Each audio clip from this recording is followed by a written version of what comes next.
اس معاشرے میں اکثریت طبقہ ان لوگوں کا ہے جو دوسروں کی تکلیفوں میں خوش ہوتے ہیں، جو دوسروں کے غموں میں اپنا سکون تلاش کرتے ہیں، اور اتفاقاً اگر ان لوگوں کے گھر میں کوئی خوشی آ جائے یا خوشی کا کچھ ایونٹ آ جائے تو وہاں خوشیوں میں بھنگ ڈالنے پہنچ جاتے ہیں، وہاں خوشیوں میں من گھڑت گڑے مردے اکھاڑنا شروع کر دیتے ہیں۔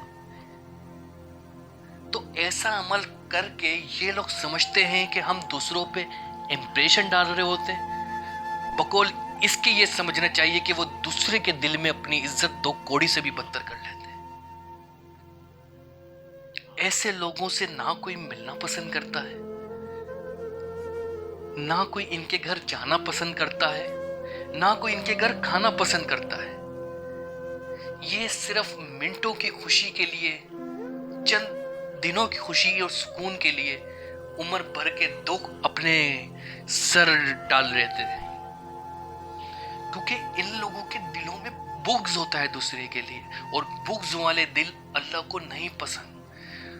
اور اللہ پھر ایسے بندوں کو ان کے حال پہ چھوڑ دیتا ہے،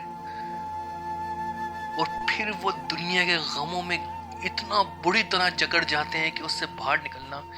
مشکل ہو جاتا ہے، اور ایسے لوگوں کو اللہ تنہا کر دیتا ہے، جیتے جی بالکل تنہا کر دیتا ہے، اور ایسے لوگوں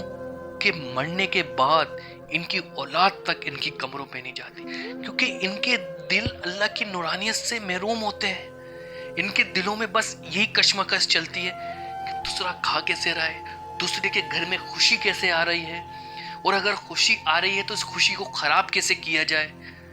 تو ایسے لوگ صرف اور صرف ایک فتنے کے سوا کچھ نہیں ہوتے ہیں۔ ان کا کام صرف بربادی کرنا ہوتا ہے دوسروں کے، کیونکہ یہ خود تو ہوتے ہیں برباد اور دوسرے کو بھی برباد کرنا چاہتے ہیں۔ تو میرے بھائی، اگر آپ معاشرے کے ساتھ چلیں گے، ایسے طبقے کے لوگوں کے ساتھ چلیں گے، تو آپ کا حشر بہت خراب ہونے والا ہے۔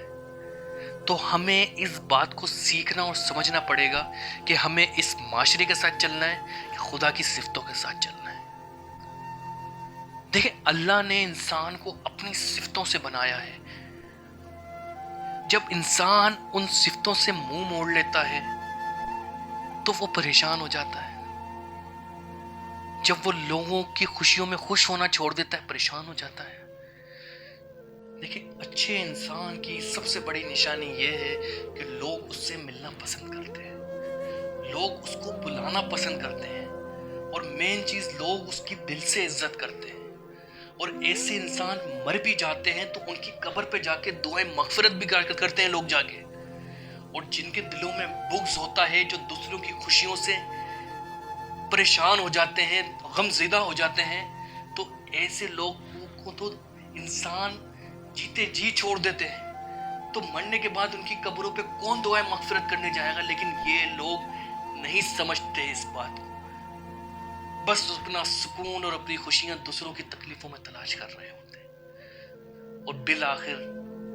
رسوائی کی زندگی گزارتے ہیں ایسے لوگ، اور ضلالت کی موت مرتے ہیں۔